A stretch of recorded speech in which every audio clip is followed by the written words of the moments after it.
Guys, kung sino man ang nakakaalam nitong sign ito, patulong naman kung paano namin mahanap ang quick deposit dito. Yan. Yan ang buong bato niyan. Diyan tapos pa sa taas na naka box type. Kasi hindi namin alam kung paano mahanap ang deposit. Yan sa gilid. Meron siya maliit na apak ng paa yan. 4 inches ang kalaki niyan.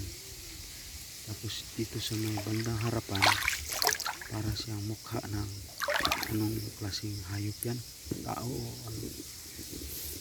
Tapos ang hinaharapan niya, tinitingnan niya, may nakikita doon na naka yan o, sheet art. Hindi tayo naman hakayong, pero simento siya. Pero pagdating sa atin naka yung 1